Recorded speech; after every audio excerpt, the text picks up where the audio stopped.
That's how that's done. Huh. Hi there, YouTube. It's been a while. I know I took quite some time off of my channel. I needed a bit of a break as I was not finding as much joy as I used to with my videos. And what's the point of making them if you don't find any joy in them? So I took a little bit of a break, but I decided to slowly come back and do one of my favorite things ever, which is makeup. So I thought I'd bring back my Nerdtastic Halloween makeups for this year and just have fun doing something I love doing, because makeup is fun for everyone. But for anyone new here, hi, I'm Nerdcat, and I like makeup, and even though I'm not the best at it, and I have absolutely no training whatsoever with special effects makeup, for 6 days leading up to and ending on Halloween Day, I tried my best to create makeup looks based on my theme for the year. And in case this didn't clue you in to the theme of this year's Nerdtastic Halloween, I have decided to do 6 ghosts from Beetlejuice Beetlejuice. I was beyond excited when I found out they were doing a second Beetlejuice and bringing back some of my favorite actors to revive their roles and all that stuff. Beetlejuice is one of my favorite movies, so getting to see, a continuation of that universe was so much fun. I even took my family and we saw an early screening. I have the movie popcorn buckets, like, whole 9 yard situation. So I thought it would be really fun to try and recreate some of the ghosts in the movie itself. Now I am going to say, before getting into anything, I will put it in every disclaimer in my, caption notes, on the titles, and in every start of the video, but spoiler warning. If you have not seen Beetlejuice Beetlejuice, first off, highly recommend watching it. It's fantastic. But if you haven't seen it, some of these ghosts definitely would be considered spoilers, and I don't want to spoil anything for anyone. So, big old spoiler warnings. I will put it in every video just to be on the safe side. But again, I really recommend just going and seeing the movie. But if you haven't seen the movie, you can always just not watch my videos. I will admit it's a weird thing to say on YouTube, but completely understandable.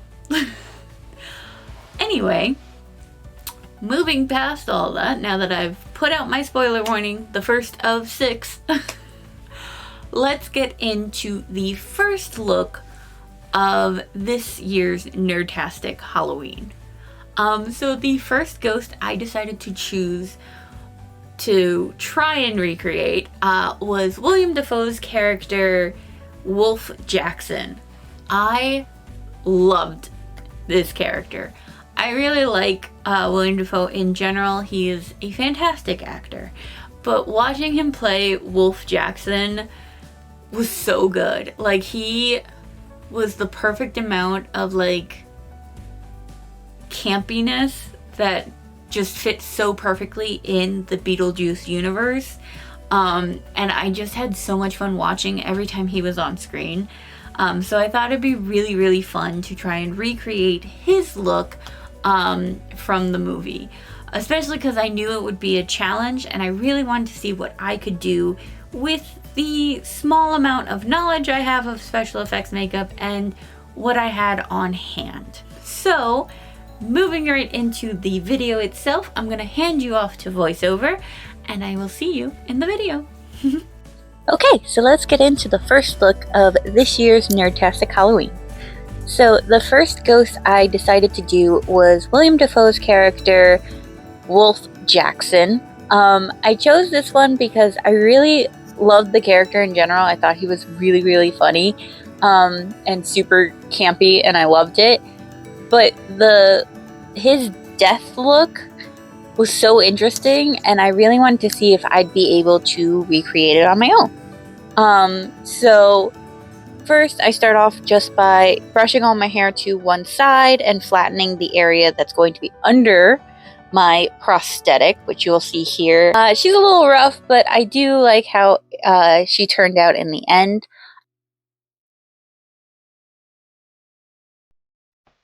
So first, I do a little bit of prep before putting on the prosthetic. If you're using any kind of adhesive, liquid latex, spirit gum, Prosade, or Pro-Adhesive, always make sure that you use a water-based glue stick or water-soluble glue stick on any hair that may come in contact with it. I put it on my eyebrows and, my hairline just to be safe, but I did only use the Pro-Adhesive on the parts that are touching my face. Never use it in your hair. That is a recipe for disaster. But yeah, so I used Pro-Adhesive, which is kind of like Prosade, where it's a white substance that starts to dry and get clear, and that means it's tacky, and then you can use it.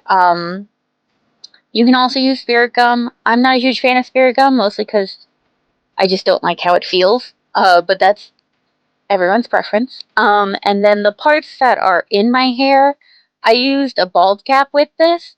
So I just pulled back all those pieces in the back and just pinned them with bobby pins to my hair to keep everything in place. Now, let's talk about this prosthetic itself. If you want a actual tutorial video or anything like that, please let me know in the comments and I will post that.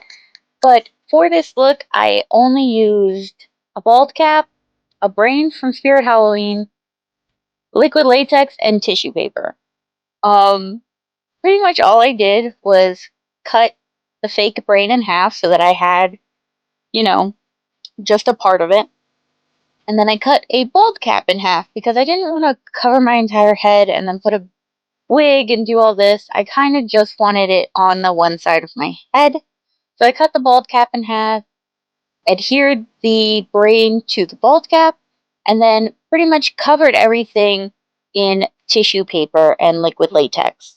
I love using tissue paper and liquid latex. It gives such a good texture, especially for this since it's supposed to be bone. I think it did a really good job at mimicking that. And it also was what I used for the little tendon areas.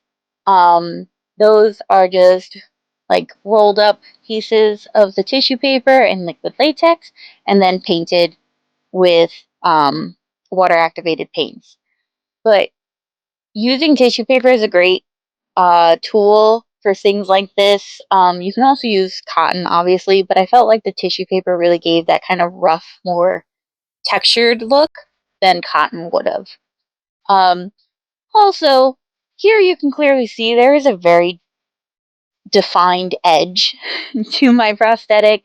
I end up fixing that later on in my makeup. I wish I had done it originally, but things happen.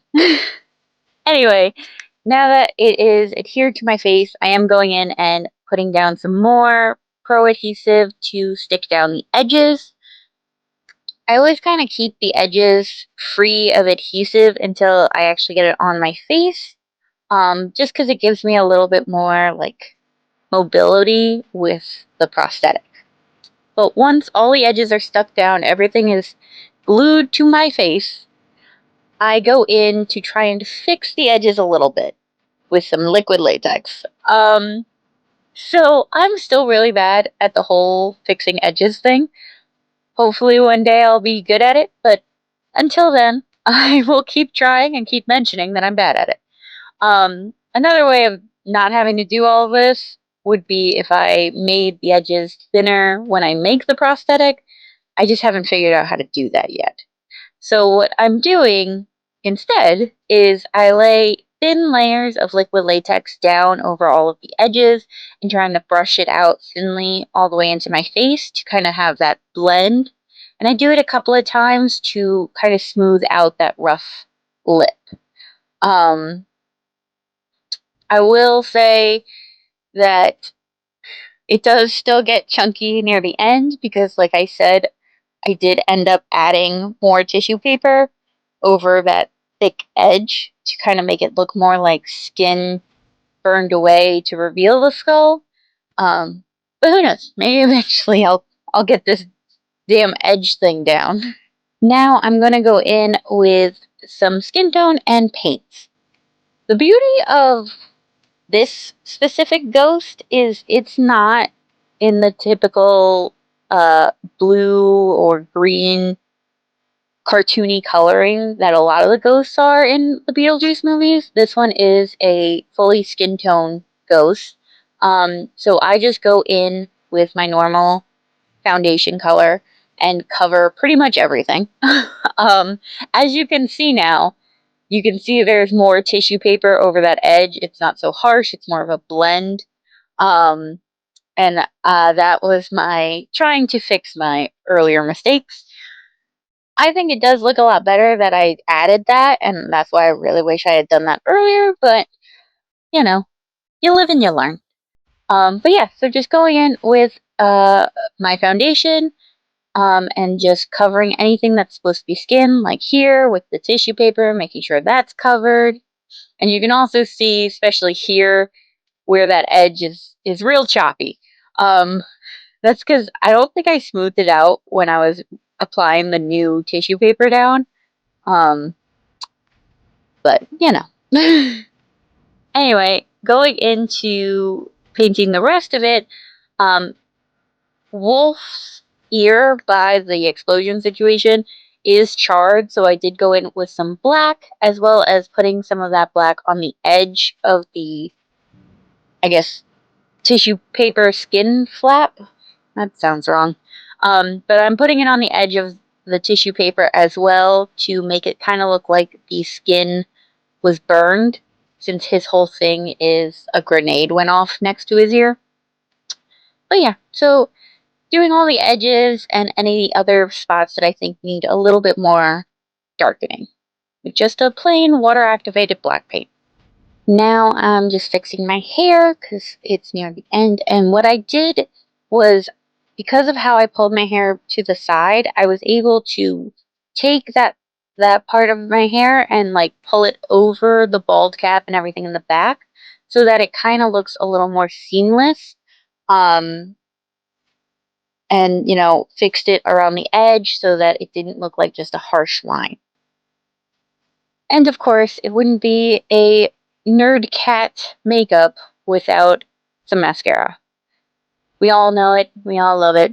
I'm obsessed with mascara and I can't go a single day without it. So this is completely optional. You do not have to add mascara. I just always do. It's just who I am, and I don't think I'll ever change that.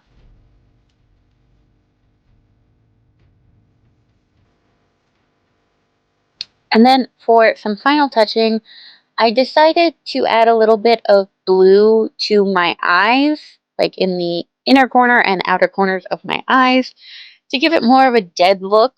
I know Wolf doesn't really have that quintessential Beetlejuice kind of dead eye makeup as a lot of the other ghosts do, but I do feel like it needed it a little bit. So I just put a really light layering of blue paint and eyeshadow in those corners just to deepen my eyes just a little bit. And that's pretty much it.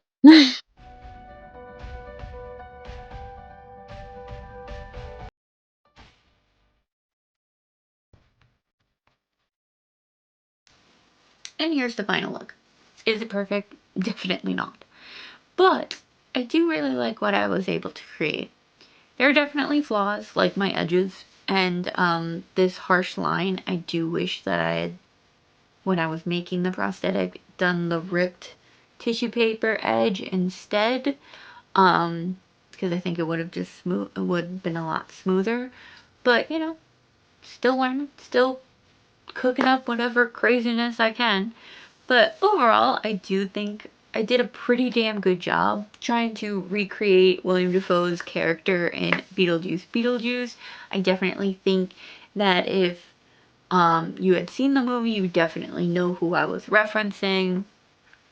And with the small knowledge I have and the bare minimum tools I had at my disposal, I think I did a pretty damn good job at trying to recreate the look. And I really like it. I think it's silly and cartoony.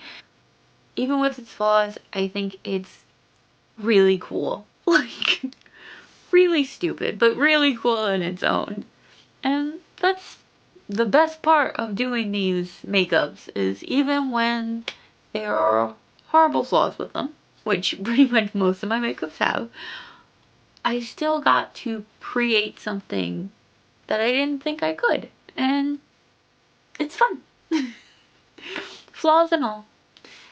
Anyway, that is it for this video. If you guys liked it, please hit that like button. If you want to, you can always subscribe to my channel to see more of whatever this insanity is. And if you're ever so inclined, please leave me a comment down below. Let me know your thoughts on this. And let me know if you saw Beetlejuice Beetlejuice and your thoughts on the movie, because I, for one, loved it. Obviously. Anyway, that's it for me. Until next time, as always, stay nerdy, my friends.